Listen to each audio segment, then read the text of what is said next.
Welcome, everybody. Sportsbook Review. It's April 15th. I'm Mike Brenner, and I'm talking once again with Dana Lane, and this is the PuckHeads. NHL Playoffs are absolutely in full gear. Dana, let's get right into it. There's a couple, 4 of the games, the series have already gone through Game 2, and then after that, we'll go ahead and break down the games for today. With St. Louis, though, over Minnesota, I know you've got to be a little bit surprised at the 2-0 lead that St. Louis now holds, going back home.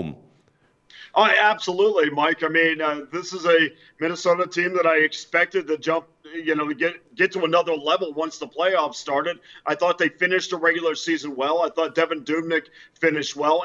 And honestly, Mike, in Game 1, they had plenty of chances to win this game. I mean, Matt Dumba missed on a couple opportunities. There was a bunch of rebounds that they weren't able to jump on. And I really think that second and third stick in the crease, their inability to get to the puck was to their detriment. And as a result, St. Louis got the timely goal and eventually won Game 1.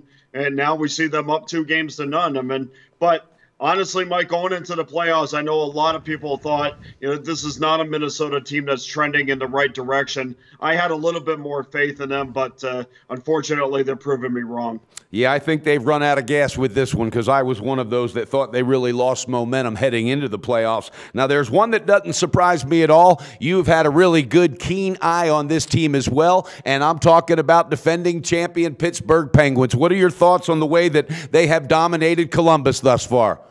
Mike, I got to tell you, I mean, there's a lot of people that said, well, geez, Letang is out, so that's really going to hurt the Pittsburgh Penguins, and that is true. I mean, Letang is not only the best defenseman on their team, but probably one of the top 2 or 3 in the Eastern Conference. But to me, I saw this team play without Letang for the last part of the season. So I wasn't surprised by the fact that their depth would shine through against a Columbus team that's still trying to find their way. A lot of these teams have had tremendous regular seasons, but the postseason is a completely different animal. So, yeah, I'm not surprised by this, but I will say this, Mike, the Penguins have to get this series over quick because there's no way they could be in a long series if you anticipate the Washington Capitals having a short series with Toronto. You do not want the Capitals rested while you just come off a grueling series. Very well said. Very well said. Now, the Rangers had an opportunity to take both games in Montreal, all right, but the Habs fought it off and got the big win. What are your thoughts with that series going to New York now, tied up at 1? Yeah, Mike, you know what? I thought the Rangers in Game 1 showed their speed off a little bit. I thought Montreal was running around. I didn't think that they were not only they couldn't skate with them, but I didn't think that they were in position most of the night. And by position, I just mean, if you watch the San Jose Sharks, they're not an overly fast team, but they seem to always be in the right place at the right time, and they're running their system properly under Pete DeBoer. But to me, this game, Montreal was able to play a little bit more physical. I think they got the Henrik Lundqvist, who going into the playoffs was a little bit inconsistent, and now we have to kind of sit back and say, okay, is Lundqvist now going to be the one in Game 1, or is he going to be the goaltender in Game 2? I thought Montreal did a much better job creating havoc in front of Lundqvist, which they did not do in Game 1. And I still am on board with the Montreal Canadiens in this just because I think they're physically tougher. Yeah, I think the way they bounced back, that proved a lot, and I think it was a point for them that they knew they had to get that win. And the last one that's already finished 2 games, I love this team. I like Edmonton, and I realized in Game 1 when they picked up 2 fast goals and lost that game, all right, the way they bounced back last night, that's a sign of a team that has taken a step, veteran-wise and absolutely momentum-wise to the next level. They didn't get down on themselves, for losing that big lead they had. They came back and they were absolutely dominant on defense. What are your thoughts with the San Jose Sharks and Edmonton tied up at 1?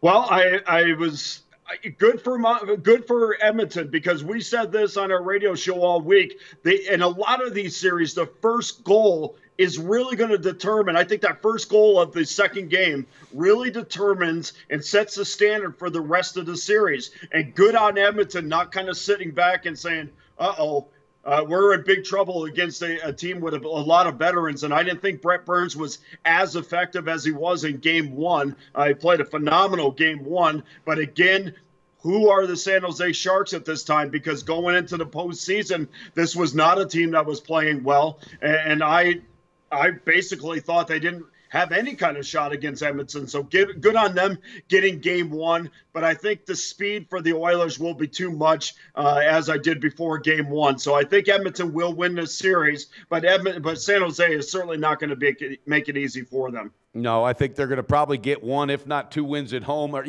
somewhere throughout the rest of the series. But I do like Edmonton to win it in 6 or 7 at the most. All right, getting into today's actions. All right, we've got Anaheim at Calgary. Any thoughts on that, and do you have any picks in that game? Yeah, I got three plays. They're all the same. If you look at the sides for all three of these games, are way too high. I mean, we're not laying these prices unless you want to go puck line. But look, Game 1 should have been an over. It was 3-2 at the end of the second period. And you had the whole third period, the potential of an empty netter at the end. We would have had the potential of an empty netter, except for late penalties. Calgary couldn't convert on a 5-on-3, which hurts them. I thought Anaheim played very well special teams. I think Calgary will play better special teams-wise in their second game. And Brian Elliott, this is still not a place where Brian Elliott plays well. So let's anticipate some inconsistency and not as good of an effort out of Elliott in Game 2 as we saw in Game 1. So we're going to go over in this spot. You're getting plus $1.05 at Sports Interaction. And that was over 5. Am I correct?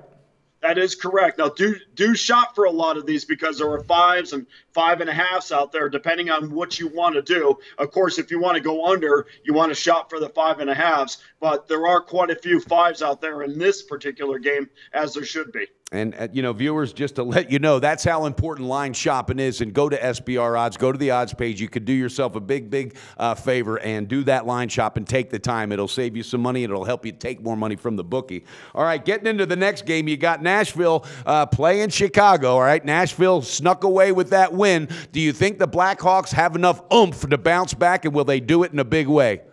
Oh, you have to be on Chicago's side, but I'm not laying the price to do so. So I'm going back to the over in this one, which is minus $1.05. Also, you can find that at Sports Interaction because, hey, look, I know Pekka Rinne has played well. And honestly, he has not had a bad game in about a month. And that game was against Winnipeg when he gave up 4 goals. I know he gave up 3 to the Boston Bruins, but he has played pretty well. But again, this is a different season, and I need to see Pekka Rinne put 2 games together to declare him a consistent goaltender. So with that being said, Chicago always starts off always kind of a little tight under Quenneville. In fact, they're 3-6 in playoff openers, so I expect a much better effort out of Chicago, out of Patrick Kane, who hasn't scored in back-to-back games now.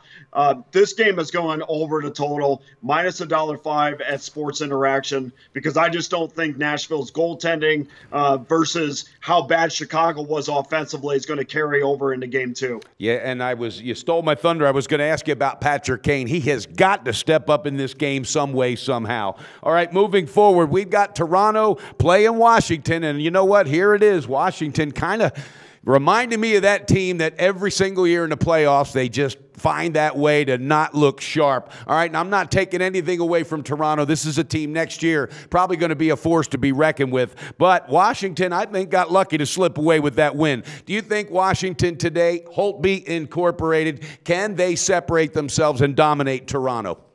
Oh, I do, Mike. They're a much better team. Look, this is the best that Toronto could play against Washington.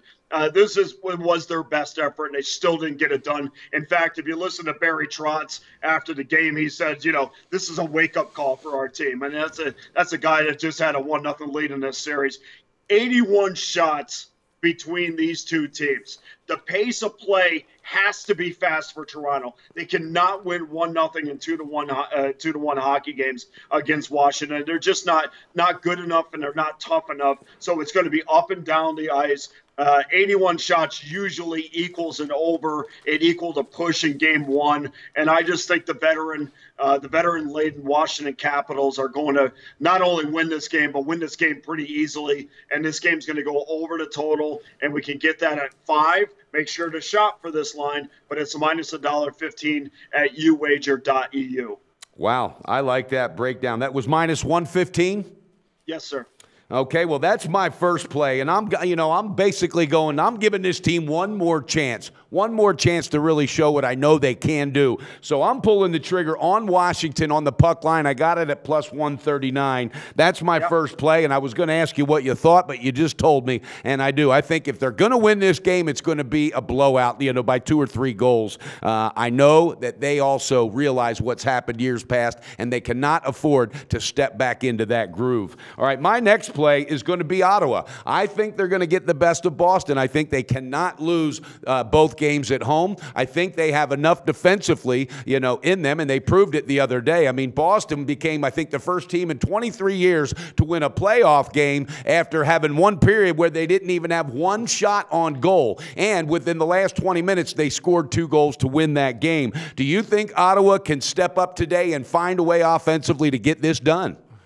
I think you guys better edit this video quick because that's an early start. So the Boston Bruins and Ottawa Senators, Mike, look, in that second period, there was no shots on goal. But if you watch that second period, it wasn't like Boston didn't have opportunities. They just didn't get the puck on the net. I mean, there were plenty of offensive chances. And if I'm Bruce Cassidy, I go into the second period intermission saying, look, guys, we didn't have a shot in that second period. We're only down 1-0. We have a fantastic shot to win this game. And, of course, they came out, tied it up pretty early, and then went on to victory. But this is a strange series for me, Mike, because I tried to get some answers on this. I don't understand how Boston is that big of a favorite in this series without home ice advantage, losing all 4 games to Ottawa. This is a very funny line and a very funny series to me, and I just kind of stay away from it because I don't understand the thinking as to why Boston is such a huge favorite. To me, if Ottawa's going to win this game, there's one statistic you have to look at, and that is hits. And if Ottawa is on top of their game and they're on the verge of tying the series up and moving ahead, they have to win that category. They have to be more physical. If not, Boston is the better of the 2 teams. But I'm completely staying away from it. Yeah, that categorizes as almost sometimes the best bet is no bet, and that may be the one with that series. Yeah, that won't be an official pick because by the time they drop the puck, the video might just be already going up. All right, I'm going to go ahead and refresh. Dana, you're going with Anaheim, Calgary, over 5 at plus 105. Chicago, Nashville, over 5, minus 105. And also Toronto, Washington, over 5, minus 115. So you like 3 overs today. Is that correct? Yeah, we're going to go all 3 overs, which is completely going against what the playoffs have been about so far. But I think the greatest, we saw this in Montreal and in New York last night. I think they're going to have complete opposite games now that both teams are out of, they kind of got the playoff jitters out of their system and are moving on to game 2. I think normally if this was the regular season, we'd look for overs. So let's do that in the postseason until we're proven wrong. Well, and also I'd be remiss if I didn't mention to the viewers, all right, you had a great call in our last video. You were two wins and 1 push. You had the totals totally figured out, so I don't see any reason not to ride your back on this one. And again, I'm going to pull the trigger, Washington on the puck line, plus 139. All right, everybody, that's the Puckheads. We're going to be coming back to you 3 times next week. We're going to review the series as we move forward, and I guarantee you Dana Lane will continue to cash those tickets. And you can find Dana at Dana Lane Sports on Twitter and at DanaLaneSports.com for his website. Dana, let's get it done. Let's have a great day and enjoy the NHL playoffs. Now, best of luck to you, Mike. Let's have a great day. Hey guys, thanks for tuning in to our channel. Now, we've put a lot of work into producing all these free videos, so please help us out and keep all our content free for you forever by simply liking, sharing, commenting, and subscribing. Now, not to mention, a visit to our industry-leading website will warm the hearts of all our SBR employees, especially myself. Now, the links are over there to the left, so do check those out. Thanks for watching.